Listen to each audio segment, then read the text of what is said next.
وقف ایکٹ غیر آئینی ہے، ہماری قانونی جنگ جاری رہے گی، بیرسٹر اویسی کا بیان۔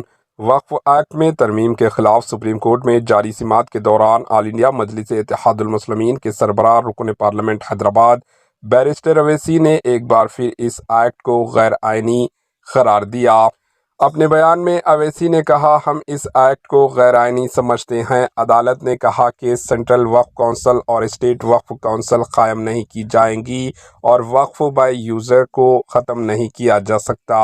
انہوں نے کہا کہ مشترکہ پارلیمانی کمیٹی جے پی سی کی کارروائی کے دوران انہوں نے حکومت کی تمام ترمیمیں کی مخالفت میں رپورٹ پیش کی تھی اور پارلیمنٹ میں بل پر بحث کے دوران بھی اس ایکٹ کو غیر آئینی قرار دیا تھا۔ بیرسٹر اویسی نے بے باک انداز میں کہا کہ اس ایکٹ کے خلاف ہماری قانونی جدوجہد جاری رہے گی۔ Bureau report AHN news. ہم پورے اس بل کو اس ایکٹ کو انکانسٹیٹیوشنل مانتے ہیں اور یہ آرٹیکل 25، آرٹیکل 26، 14 اور 15 اور 29 کا گریو وائلیشن ہے۔ یہ ہم پہلے سے ہی بول کیا ہے اور آج پھر آپ کے سامنے ریپیٹ کر رہا ہوں۔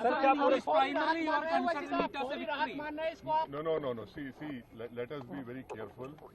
The Honorable Supreme Court, as rightly pointed out by my counsel, Mr. Nizam Pasha, the Supreme Court has said that the Central Waqf Council and the State Waqf Boards will not be constituted.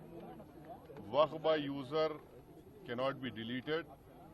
Now, there are other provisions also which we as a party have come to the Honorable Supreme Court that calling it unconstitutional.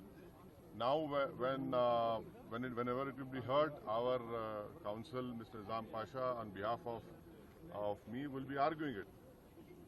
As you know very well, that during the deliberations of the Joint Working Committee, I have given a dissent report opposing all the amendments that were proposed by the government. And during the debate in the Parliament on the consideration or passing of that bill, I have opposed each and every amendment. I have called it unconstitutional. I still call this law as unconstitutional, as violating the fundamental rights of Article 14, 15, 25, 26 and 29. So our legal battle will continue to ensure that this act, against this act will continue. دیکھیے سوال، آپ کو پورے اس قانون کو سمجھنے کی ضرورت ہے۔ اب 5 سال کا مسلمان پریکٹسنگ رہے گا، 5 سال پریکٹسنگ مسلمان کا تو رہے گا۔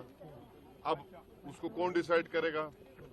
اب کوئی مہیلا ہے، اس کو کون ڈیسائیڈ کرے گا؟ تو ایسے کئی اس میں جو امینڈمنٹس کے ذریعے لا بنایا گیا ہے، ہم اس کے آج بھی مخالفت کر رہے ہیں اور کل بھی اپوز کرتے رہیں گے، اور لیگلی ہم سپریم کورٹ نے چیلنج کیے، ہم اس کو ان تمام چیزوں کو violation of the fundamental rights مانتے ہیں۔